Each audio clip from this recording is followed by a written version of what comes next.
All right, so the test is done. And we are going to read the results here. So you've just completed assessing yourself with 100 phrases. Our systems have compared your self-ratings to those of thousands of other people. You're being compared to men and women of all ages. This means that if you're young, your scores on neuroticism will be higher, and on agreeableness and conscientiousness will be lower than if you were compared to people of your own age. For men, their scores on agreeableness will be higher, and on neuroticism will be lower than if they were just being compared to men. We decided to make the comparison simple so that you know where you stand in comparison to the typical person, with age and sex regarded as irrelevant. Okay, because women are usually more agreeable and more neurotic, and men are...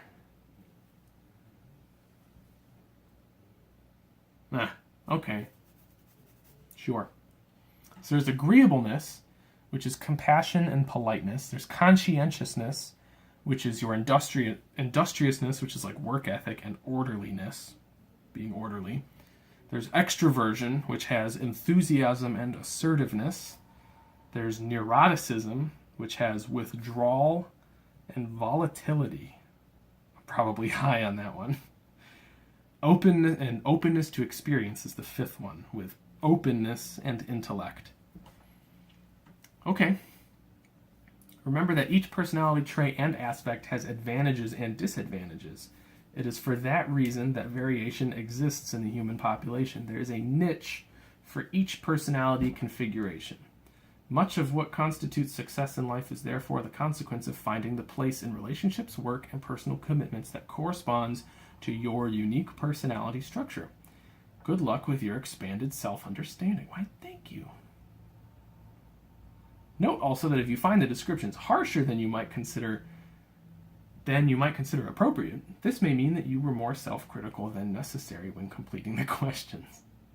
This can occur if you were feeling chronically unhappy, anxious, hungry, angry, or judgmental when you completed the questions.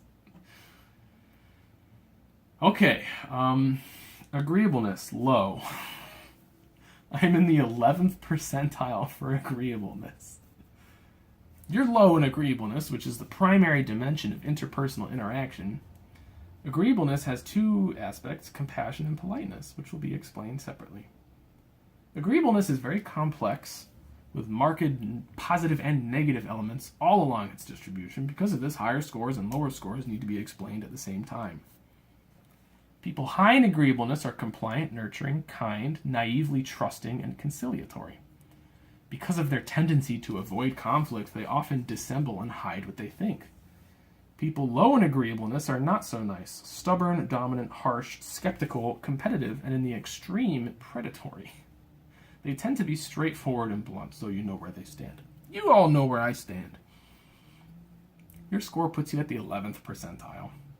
So, competitive. I'm not competitive. Believe me when I say that. I'm really not competitive. I have no desire to be better than other people. I just want to be better than myself. Very competitive with myself, not with others. Really have no interest in other people. Colder, tougher, and less empathetic. They are willing to engage in conflict and will sacrifice peace and harmony to make a point or get things done. They strongly tend towards dominance rather than submission. Compassion, moderately low. I am moderately low in compassion. 25th percentile. Less compassionate people are not primarily oriented towards the problems of other people or other living things. They are less swayed by cuteness. That's true. They are willing to make other people experience negative emotion by engaging in conflict and competition. They make sure their own needs and interests are attended to, which can make them appear harsh and unsympathetic. People might turn to them for the truth, but not for soft, patient, eternally listening ears. They can negotiate effectively. In consequence, they are unlikely to harbor feelings of resentment or hidden anger. Politeness, very low. That's so not true. I'm very polite. People who are very low in politeness are not at all deferential to authority, nor are they obedient. They can be respectful, grudgingly, but only to people who clearly deserve and demand it, and are very markedly willing to push back when challenged. They're not uncomfortable confronting other people. In fact, they may enjoy it. People very low in politeness are not motivated to avoid conflict or to steer clear of it. They find themselves frequently in trouble with authority. Their skepticism can make it very difficult for them to find a place in middle or lower hierarchies. They tend to be very dominant and not submissive. Those who are liberal politically score lower in politeness. Women are higher in politeness than men. Okay, first trait. The second trait is conscientiousness. Typical. I'm the 52nd percentile. You're typically conscientious. Your average conscientiousness. Just the primary dimension of dutiful achievement. It's a measure of obligation, attention to detail, hard work, persistence, cleanliness, efficiency, adherence to rules, standards, and processes. Conscientious people implement their plans and establish and maintain order. Your score puts you at the 52nd percentile. People of average conscientiousness do their duty, but they're not sloggers. They're reliable, but waste some of their time and have a proclivity to procrastinate. Very true. Most of the time, a person of average conscientiousness will deliver what he or she promises, but usually close to or on time and schedule. They're reasonably decisive, neat, organized, future-oriented, and reliable. They can maintain focus, but have trouble fighting off distraction. That's me to a T. Moderate grades in academic settings. I was cum laude. They typically don't feel guilt, relatively free of shame, self-disgust, and self-contempt. Individuals who are conscientious do not react too negatively to failure. They let themselves off the hook and tend not to be too judgmental about their faults or the faults of others. They will suffer some shame and guilt when unemployed or otherwise unoccupied, particularly when that occurs through no fault of their own. People of average conscientiousness are reasonably committed to personal responsibility, but also believe there's more to life than diligence and duty. They think those who work hard should and usually will be rewarded, but also note that luck plays its role. They are unlikely to be micromanagers or controlling. Industriousness, low. Your score puts you at the 22nd percentile for industriousness. People who are low in industriousness are less likely to be successful in school. They are highly intelligent. They tend to be regarded as underachievers. They focus less on work than others and are substantively more likely to procrastinate or fail to complete assignments or projects. I was a very good student. I only missed one big assignment, and it was an exam for sociology class, because I didn't know that it was a computer exam. It was in the computer lab the day before class. I thought it was a written test, but somehow I missed the memo, and I missed the first exam in sociology. I would have had an A+, but I ended up with a B, because I missed an entire exam. But I always turned in my work. I mean, didn't enjoy stupid work, but I did it all on time. So this is... maybe I was too harsh on myself. I don't know. Maybe it's true. They believe that people fail not because they don't apply themselves or work hard, but because chance and luck play determining roles. That's not true. That's just not true. I disagree with that. Orderliness is high in the 80th percentile. Highly orderly people tend to be disturbed and disgusted by mess and chaos. They tend to think in black and white. Things are good or they're bad. They're acceptable or unacceptable. They like schedules. They want everything where it should be. They do not like to be without predictability. I don't really like surprises that much. All right, extroversion. Very, very high. Exceptionally high. 96th percentile. Extroversion is a measure of general sensitivity to positive emotions such as hope, joy, anticipation, and approach, particularly in social situations. People with exceptionally high levels of extroversion are extremely enthusiastic, talkative, assertive, and gregarious. They are unusually energized by social contact, and they crave it. That's true. Take exceptional pleasure in planning parties, telling jokes, making people laugh, and taking part in the community. Extremely likely to have positive memories of the past and high levels of current self-esteem and tremendous optimism about the future. I like this one. People who are exceptionally extroverted have a remarkably difficult time keeping things to themselves. They warm up very quickly and they speak the most. They can be extremely captivating and convincing. They'll be the first to act very often. They make enthusiastic employees, are well suited to jobs involving persuasion, sales, public speaking. They're badly suited to occupations that require isolated work, such as sitting in this office all day by myself. This explains so much. People can be exceedingly impulsive, yes. Likely to sacrifice the future to the present, yes. It's hard for them to be alone and to study and work. Yeah, they can be distracted by opportunities to socialize. People exceptionally high in extroversion can be very dominant, particularly if they're low in agreeableness. People who are politically liberal are slightly less extroverted than conservatives. Everything I have gotten so far is marking me as a conservative, but I'm kind of in the middle. I'm like a classical liberal, so interesting. Enthusiasm, very high. 89th percentile. Individuals who are high in enthusiasm are uncommonly excitable, happy, and easy to get to know.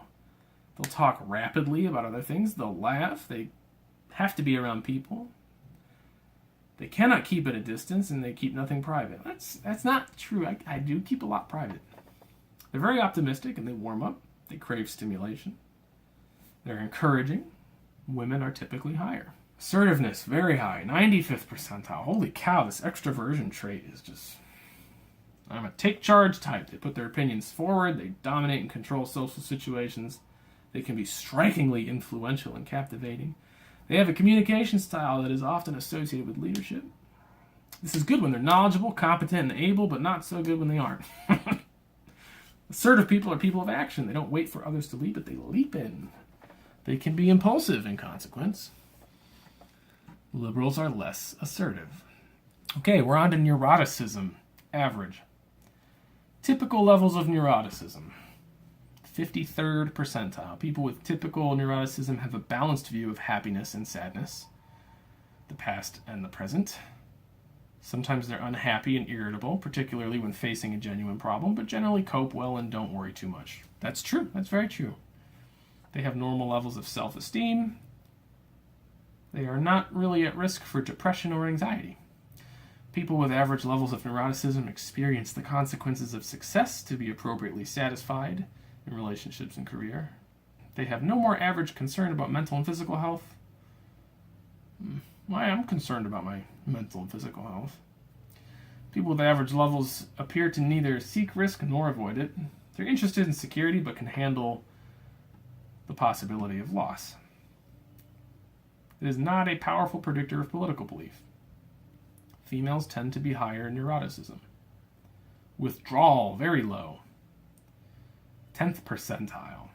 Individuals low in withdrawal almost never suffer from or are impeded by anticipatory anxiety. They can handle new, uncertain, expected, threatening, or complex situations very well. That's true. I don't panic. They are far less likely to avoid or withdraw in the face of the unknown or unexpected. People with low levels of withdrawal feel sad, lonesome, disappointed, and grief-stricken very infrequently, and if they do not feel those emotions deeply or for long. Their lives tend to be markedly free of doubt, even when in the face of genuine threat and punishment. Resistant to and rarely worried about social rejection, they never feel hurt. Even when actually hurt, frightened, or anxious, they recover strikingly easily. People with low levels of withdrawal are simply not worriers. Volatility, very high. I told you. You're very high, 91st percentile. Individuals high in volatility vary a great deal in their mood. They can be very irritable, reacting strongly to disappointment, frustration, pain, and social isolation. They can lash out, are annoyed easily, verbally express their frustration. They can be stirred up and once angry, take a comparatively long time to calm down. They may be argumentative and lose their composure. Technically, volatility has been associated with activity in the brain systems that regulate fight, flight, or freeze. Women are higher in volatility. It is not strongly associated with political preference. Openness to experience, moderately high, 71st percentile. It's the primary dimension of creativity. People with moderately high levels of openness to experience are somewhat more likely than average to be characterized by others as smart, creative, exploratory, intelligent, and visionary. They are more interested in learning and acquiring new skills. They're curious. They like philosophy, abstract thinking, belief systems. They attend cultural events. Likely to enjoy writing. This sounds like me. I don't go out of my way for this stuff, but I really do enjoy it. Likely to be readers with a complex array of interests. Proficient at formulating new ideas. They can see old things in new ways. Formulate problems. They're somewhat less well adapted to situations or occupations that are routinized or predictable. Yeah, I don't really like routine. I wish I did. They have trouble fitting in at the bottom of hierarchies. They're less suited to repetitive tasks because they think of new ways to do things. And such ideals are seldom welcome from someone at the bottom. That is so true. All of my jobs. Oh, the last gym I wanted to work at. Go away, ClickFunnels. All I wanted to do was change the personal training department. I redid the intake forms. I wanted to put up a wall of fame with client pictures. I wanted to hang our certifications on the wall. I wanted to change procedures. I wanted to start doing meal plans. I wanted to change everything, and no one listened to me. That's why I quit. They tend to be interested in many things, but they can typically settle on a single path to specialize and create an integrated identity. Openness to experience is the dimension that best predicts political allegiance, particularly with conscientiousness. Those who are liberal politically are much more likely to be high in openness. Okay, so I lean liberal. The conscientiousness was the low one. What was my conscientiousness? Typical. Yeah, so my conscientiousness is right in the middle, and my openness to experience is moderately high. So I'm classical liberal. I mean, that it's right on the dot, guys. Intellect high, 78%. Note, do not confuse the personality aspect of intellect with IQ. Intellect is a measure of interest in ideas, while IQ is a measure of processing speed and memory. People high in intellect are interested in ideas and concepts. They enjoy being confronted with new information, especially when it's complex. They're curious, idea-centered, they can formulate ideas, have a large vocabulary, like to do new things. They enjoy rapidly changing occupations. Yep, less suited to stable, straightforward, and traditional occupations where rules don't change. They experience frequent boredom and frustration. Liberals are higher in intellect. Women are lower than men in intellect, although in IQ, women are higher. Which is better? Probably IQ. Interesting. Openness. Typical, 57th percentile. People who are average in openness find creativity and beauty reasonably important. They enjoy a creative outlet, but will not wither away without it. They appreciate art. They're somewhat sensitive to color and architecture. They enjoy collecting, but it's not a passion. Reasonably imaginative, may daydream. Tend to be quite stable and reasonably conventional. Liberals are higher in openness. Women are higher in openness. Well, there you have it, folks. That's all my scoring. If you watched me take the whole test and you watched this whole video, then you know everything about me now.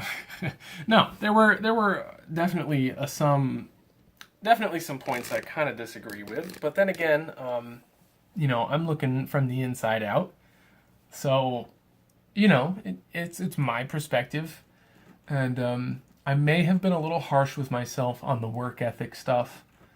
I got a really, really low score for industriousness, and my politeness was really, really low. But, I'm a very polite person, but that's not really what politeness means. I think politeness is if you're polite, you avoid conflict, and I don't. So the low score there makes sense.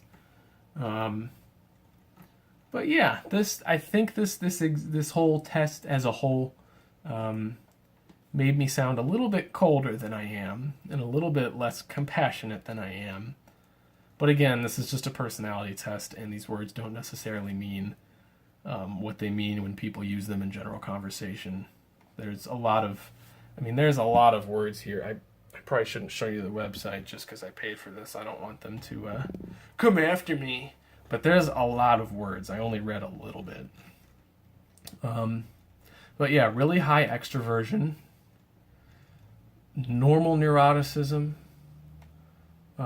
pretty normal openness, really low agreeableness, and moderate conscientiousness. So yeah, that was interesting.